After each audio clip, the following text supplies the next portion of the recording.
Anthony, Thank is you, it you or me? Joseph. I think it's my turn to take this one, if that's okay. Thank you for introducing us, Joseph. My name is Anthony Miller. I am, or excuse me, I am an alumni of the program, and I was a coordinator for the last 10 years in the state of Nevada for the program. So I've been coaching and working on organizing the program for a decade now. I can't believe it's been that long. And this is my first year judging at the national level. So I'm really excited to be here with you and hear everything you have to say for us today. Hi, I'm Susan Arnett. I'm a criminal defense lawyer, just retired from the public defender's office. I also teach at the law school at our state university, and I've judged nationals once before in person, and I'm looking forward to hearing from you today. So good afternoon, Nevada. My name's Andy Levy. I'm a trial lawyer in Baltimore, Maryland. I also teach at both of Maryland's law schools. Bob Lemming, the executive director of We the People, and I were roommates freshman year in college. So I've been judging this for years and years and years, and I'm looking forward to hearing you. All right, please introduce yourselves and your teacher to us, and then we can begin. Good afternoon, judges. We are Reno High School Unit 4. My name is Blair Hall, and I will be attending New York University. My name is Caroline Mon, and I will be attending the University of Notre Dame. My name is Jack Allen. I will be attending the University of Nevada. Our unit coach and teacher is Mr. Richard Clark. Wait, the University of Nevada, Las Vegas or Reno? Reno. Okay. I'm a Las Vegas guy, so. Okay, wonderful. I will read the question to you. I know you've heard this question 1,000 times by now, but I'll read the question, and after I'm finished, you may begin whenever you're ready, and the time will start as you begin your response. It would be inconsistent with the constitutional separation of the executive and legislative powers to let the prerogative, pardon power, be exercised by the latter. What were the framers' reasons for giving the president the pardon power, and do you agree or disagree with them? According to the framer, James Wilson, if the president abuses the pardon power, he can be impeached and prosecuted. Do you agree with Wilson? Why or why not? And in your opinion, what constitutes high crimes and misdemeanors? You may begin when you're ready. If you put water into a cup, it becomes the cup. You put water into a bottle, it becomes the bottle. Now, water can flow or it can crash. This remark by Bruce Lee illustrates that while adaptability may be critical in certain situations, it is detrimental to the workings of our government, particularly that of the pardon power and impeachment of civil officers for high crimes and misdemeanors. The clemency power has a fluid quality, as illustrated in Article 2, Section 2 of the Constitution, which states that the president shall have power to grant reprieves and pardons for offenses against the United States, except in cases of impeachment. The framers delegated the pardon to the president because of time-honored traditions within medieval Europe, where pardons were granted by a monarch in response to petitions to remit crimes.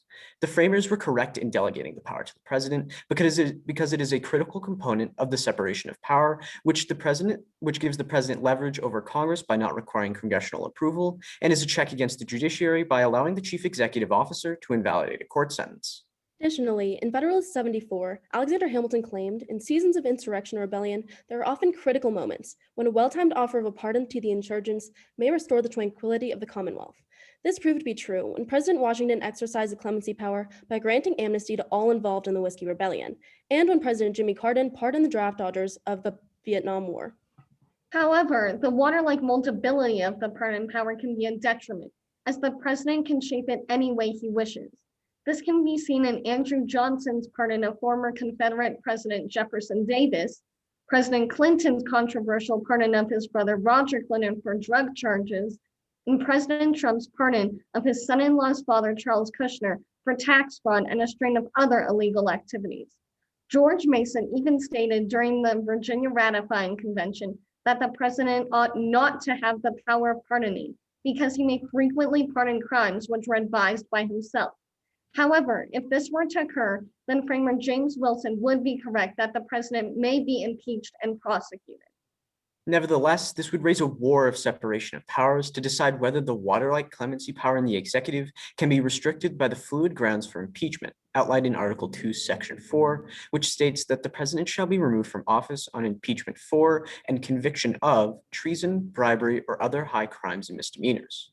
While the fluidity of the phrase high crimes and misdemeanors originally allowed the British Parliament to keep the nobility accountable for any evil doing, it has now become, as Gerald Ford described during the Watergate scandal, whatever a majority of the House of Representatives considers it to be at any given moment in history. This can be displayed by the impeachment of Andrew Johnson, in which high crimes and misdemeanors referred to Johnson's breach of the Tenure of Office Act in 1867, while in Bill Clinton's impeachment, this phrase referred to perjury to a grand jury and obstruction of justice and Clinton's attempt to cover up his affair with Monica Lewinsky. The fluidity of this phrase has led to controversy over its meaning and given too much leeway to Congress. Therefore, it should be given more shape and follow constitutional law professor Charles Black's definition that high crimes and misdemeanors ought to be held to those offenses which are rather obviously wrong, whether or not criminal, and which so seriously threaten the order of political society as to make pestilent and dangerous the continuance in power of their perpetrator. Likewise, the pardon power should be restricted and solidified. This has occurred through the Office of the Pardon Attorney, established in 1789, which helps filter candidates for pardons. Ultimately, the water-like flexibility of the clemency power and grounds for impeachment have been abused, and it is essential that both of these begin to freeze into a specific form so that, like ice, they will stand strong within their appropriate functions to hold our government firmly in place. Thank you. Wonderful. I love that statement. Okay, so it sounds like you definitely believe that both the pardon powers and the impeachment process need some work. And you've given some summary of guidelines for that. Where do you think the power to make determinations about these, about limitations on the pardon power specifically, let's talk about pardon power first. Where should that power be vested? The judiciary, the executive branch, a third party, the legislative branch? If we're going to limit the pardon power, who should be doing it? So one option is to create a constitutional amendment that would give Congress really the ability to limit the pardon power. And this could be specifically worded as to allow both the House and Senate, which would require a 2/3 majority, to overturn a presidential pardon. This could then allow Congress to essentially make sure that certain presidential pardons are not being abused and that a president cannot pardon his co-conspirators in any which way. Limitation of the pardon ought to be delegated to the pardon office, an existing office in which the pardons are supposed to be vetted through, but it has been shown in the past that it is not necessarily obligatory to use. The limitation of the pardon power should be vetted through that office using its existing function. While the legislative branch could most consistently just propose bills and legislation that could limit and secure the pardon and impeachment rulings in the United States, another way this could be dealt with is through case law or a precedent set by the judicial branch, yet there would need to be a case proposed to start that. Following up on that briefly, and then I'll let the other judges ask questions. Do you think that giving that ability to the judiciary is in line with the constitutional foundations? Many argue that the pardon power, though it's been used as an independent power of the executive in many ways, was initially intended as a check on the judicial branch. So then to give the judicial branch a check on the pardon power would sort of negate the checks and balances that were intended in the first place. How would you respond to that? I would say that because of... You go, Jack. I would say that, yes, this does take away the check against the judiciary. In that sense, giving that limitation to the judiciary would take away one of those functionalities of the pardon. To disagree with my colleague, Article 3 directly allocates cases that come up like this to the judiciary. It is the court's job through judicial review to make these decisions and clarify the meaning of the Constitution. To disagree with my colleague, Article 1, Section 5 vests all impeachment proceedings in the Senate, and it is important that the judicial branch is not given too much power on this, given that many federal judges are the ones receiving or are the ones getting impeached the most. You mentioned that one way to have a limit on the executive branch or presidential pardon would be to require 2/3 of the Senate to weigh in. But I'm wondering, in this particular time of 2021, which has seen for probably the last 5 to 10 years a real division in the country politically. Whether you think that the Senate role would be so politicized that there would never be an exercise of a pardon because no president could get 2/3 of the Senate, which would necessarily require votes by members of the opposing party to approve of a pardon. I would say that yes, it would be almost functionally impossible to have a pardon be enacted if it would take 2/3 majority of the legislative branch, in the sense that it is so very partisan. It would be almost impossible to functionally get those votes. As seen before, this would be a problem in the legislative, and there would be much division over it. And I think that would lose the functionality of the pardon in the process. Do you, well, then why? I mean, there was a great deal of debate before in the Constitutional Congress on this subject, and lots of difference of opinion. And yet, when they finally instituted, it really wasn't a compromise. It was just as absolute a power as exists in the Constitution, without really any, checks and balances. Have you thought about why they chose to do that?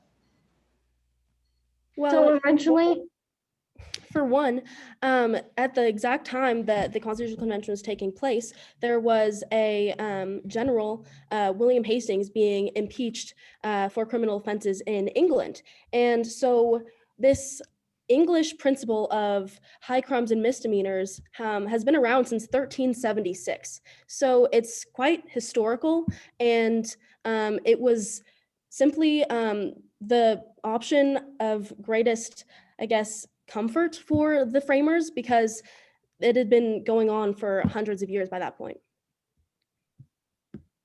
furthermore, as specified in Article 2, Section 2, with the pardoning power specifically, there are certain limitations on it, such as in case of it cannot be used in cases of impeachment. And along with high crimes and misdemeanors, this really was instituted to be as broad as possible, because with Parliament impeaching certain nobility, it was used to really capture any sort of wrongdoing, no matter what criminal statute at the time remained.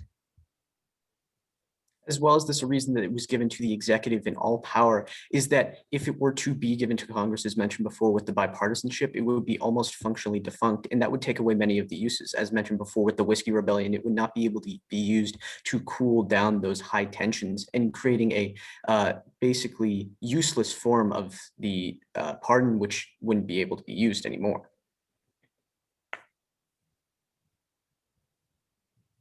Do you think that, assuming that, as I think you just stated, that there are uses for the pardon power, that it has positive uses, that the negative is something we just are going to have to live with in order to have the ability to have positive uses of it, and the negative being when it's used for cronies or family members or that sort of thing? I believe that the negative is something that we don't have to live with. There are solutions to this, some of which we've proposed before. Additionally, another solution would to create a constitutional amendment which would limit the president's pardoning powers during his lame duck period, since historically most pardons are given during those last couple weeks in office. For example, 177 of President Bill Clinton's pardons were given on his last day of office out of 396. So to do this would really prevent more abusive, scandalous pardons. To add on to my colleague, it was absolutely essential that Jimmy Carter was able to pardon over 15,000 draft dodgers in order to reestablish documentation after many of them fled the country. May I continue? But it is not necessary that we continue to see these useless pardons for cronies and criminals who do not necessarily have a moral justification to escape wrongdoing. Okay, wonderful, thank you. Great job, guys. That was awesome. I wish we could give you a more thunderous applause. There it goes. There it comes from Richard Clark. Hi, Richard. Okay, well, I will start with comments here. I think that you guys did a wonderful job. I was very, very impressed with both the 4-minute speech and your follow-up responses. You guys had an answer for everything we said, and I was very impressed with your ability to rapidly and concisely give compelling arguments. You came up with lots of suggestions for how we could solve this problem. And in 8 minutes, I don't think that anyone is going to come up with the right answer, and there's not going to be any holes in it or any problems with anything. But I think you guys gave a lot of great suggestions that should be considered.